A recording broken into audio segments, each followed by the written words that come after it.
Hello lovely people, and welcome back to this week's new video. Today I'm doing a bookish quiz. I saw Jessie the Reader did this a few weeks ago, probably more like a couple months ago, and I thought it'd be fun to kind of break up the reading vlogs and figure out what my bookish red flags are. I followed the link that Jessie was using on Book Riot, so let's get into it. Jessie had pretty disappointing results, I feel like, for himself. He didn't really see that for himself, but let's see. I never really thought about this for myself. And also, look at my fourth wing crew neck. I got it off of Etsy. I thought the yellow would be a little bit more golden. Did you know that Rebecca Yaros said it's Bisgayeth? I was here calling it Basgiath, which I think sounds cooler and tougher, but it's Bisgayeth, and I'm a little sad about that. Anyway, let's go ahead and begin the screen recording. Let me just throw my phone on Do Not Disturb, and let's begin. What are your bookish red flags? Your current read isn't really working for you. You already DNF'd it. Will console yourself by buying a new book. Probably just need to come back to it later. Muddle through, because you are no quitter. Lastly, will pick it up next time you can't sleep. Funnily enough, I'm actually doing a reading vlog right now, and I just DNF'd, so I do allow myself to DNF. I DNF pretty quickly. I give it like a max of 100 pages, regardless of whether or not I'm doing it for a video. So probably that. I buy considerably less books. I muddled through once and I was left in a reading slump, so nope. Already DNF'd it. Next, when do you take your reading breaks? At the end of a chapter. Usually when you've fallen asleep reading, whenever you don't feel like reading anymore. You're a finish a book in one sitting kind of person most times when the story's starting to get confusing or too heavy. I like to do it at the end of a chapter because that is a clean break of when the author meant for you to pause. But I also, like, if I'm unable to do that, like I need to get off the subway right away, I'll probably just wait for period, like end of a sentence at the bottom of the page, just so that it's very clear of where I read up to, as opposed to starting to read again and then looking for where I was in the middle of the page. Sometimes it's whenever I don't feel like reading anymore, like when I'm about to fall asleep or there's another task at hand that I need to get to. But there are going to be rare times that I finish books in one sitting, so most often at the end of the chapter. Third question, where do you keep your TBR? My bookshelves are here. I do have a TBR shelf here physically on my shelf. I have a stack of library books to get to that are on my desk just so that I see them all the time. This is easy to just walk past and ignore, but books by the bed are books I'm currently reading. So I guess in a book cart or a designated space on your shelves. When you visit a bookstore, you make a budget beforehand and stick to it. No. Always say you're not going to buy anything, but always come out with books. I've actually been pretty good at that. I have successfully left, especially if I go into the bookstore with books in mind and I don't find it, I'm gonna go. Have no trouble leaving empty-handed. Yes. Make a budget and forget about it as soon as you walk in. No, but I'll do that online. I typically don't really have like a budget. Spend hours and hours there deciding what to buy. Unless, like I said, I have a list of books that I would like to look for. I don't get them all at the same time. I might go in looking for one or two, unless I do have some video ideas that I will require going in head empty. A little bit dangerous, but I think I'm gonna say have no trouble leaving empty-handed. A friend lends you a book. You return it as soon as you're done with it. That's nice. Start reading it immediately. Probably forget to read it for months. Somehow manage to wreck it and have to buy your friend a new one. That's awful. You better fucking buy me a new one. Yeah. Return it in pristine condition. Well, I don't start reading it immediately for sure. So that's the second one's out. Return it as soon as you're done with it. Absolutely. As soon as I'm able to schedule time to see them. Adult relationships. But I do also return it in pristine condition. Doesn't mean that you have not read it though. So probably I'm gonna go with the first one. Now it's your turn to lend a book to a friend. 2 of my friends have my books right now. Hopefully they come back in pristine condition. Thank you very much. Have no trouble lending books, but definitely want them back. Absolutely. Would rather get them a copy of it than lend your own books. I'd love to do that too. I'd love to do that. But I'd rather it's like for a...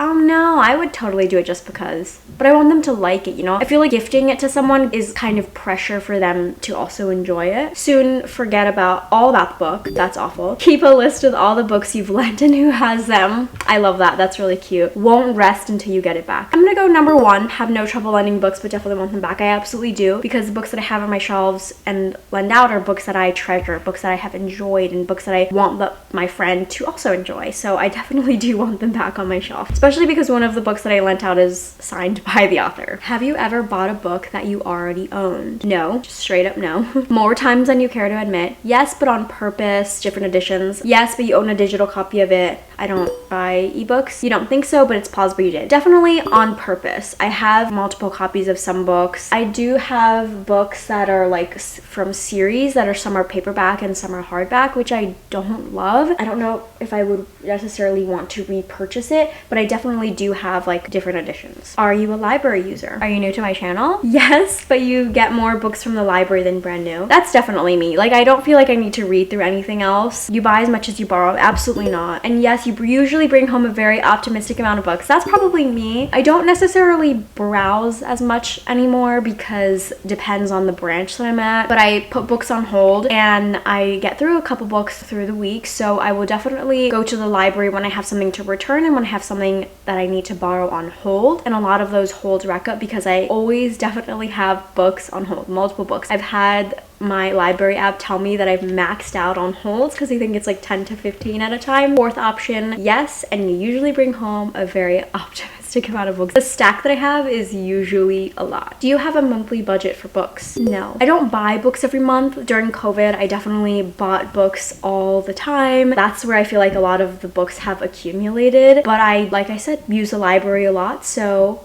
no. Your ideal bookish date would be meeting for coffee at a bookshop cafe. That's really cute. There is a bookshop cafe / bar that I'd love to visit. There's 2 of them. I'm hoping that I could get my friend to come with me because she also loves to read, and I feel like it's a cool place for friends who will be visiting over the summer. Bookstore crawl, I've done that as well. I'm thinking girl dates because my boyfriend is not a reader. Favorite author event. I've done that also. Visit each other's favorite bookshop and buying a mystery book for each other. I think that's a really cute idea. I'm gonna screenshot this really quick just because I feel like I want to remember that. Bringing your favorite books to a park, exchanging them, and spending the afternoon reading them together. Also super adorable idea. This says ideal bookish date, so I'm gonna go with exchanging them and spending the afternoon reading them together. That sounds so adorable. I feel like that's a really great spring day just to spend at the park. Lovely. Choose a book trope. We're coming down towards the end here. I feel like this might be the last question or the second to last. Enemies to lovers. I like that. Stuck together. There's only one bed, etc. Live for that. Ooh.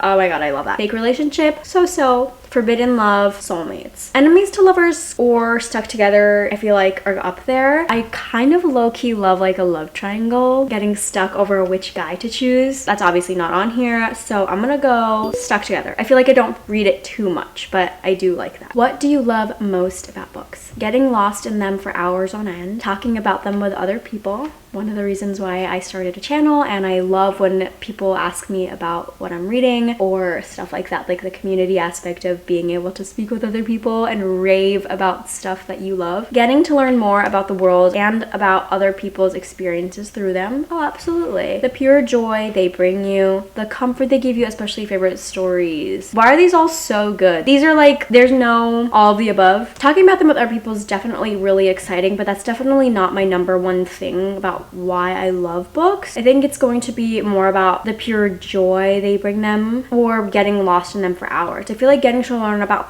more about the world depends on the book, because historical fiction or even a fantasy going into a completely different world that is so unlike your own, that is completely not even within your own world or something that you could have even fathomed, is amazing. And it's definitely a cool way to read about other cultures for sure. I learn a lot about cultures, discover new dishes that I want to eat, new places that I want to visit, but I feel like TV shows and stuff are also going to do that more for me than a book. So I'm gonna go with pure joy they bring you.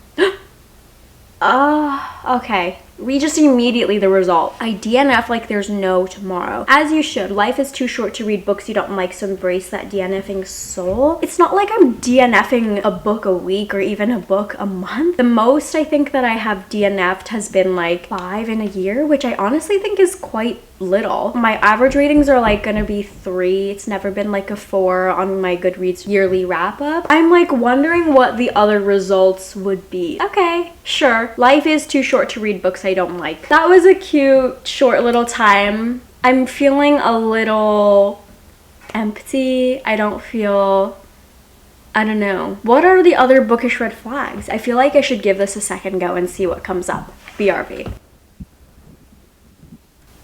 I got the same result. I'm gonna do it again and not include the DNF thing at the beginning. This is annoying.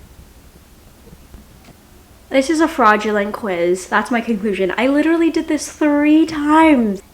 No more quizzes on Book Riot. No more quizzes. I'm going to leave the quiz down below for you to try. Please let me know what your results are. Like, are you getting the same DNF thing? I was not choosing the DNF thing for the 3rd time and it still came up. Like, what are the other red flags? Is that saying that for everybody? Like, why? Anyway, I hope you enjoyed, found some humor out of this fucking situation. Please make sure to subscribe if you haven't already. And I hope we'll see you all in my next video. Thank you so much for watching.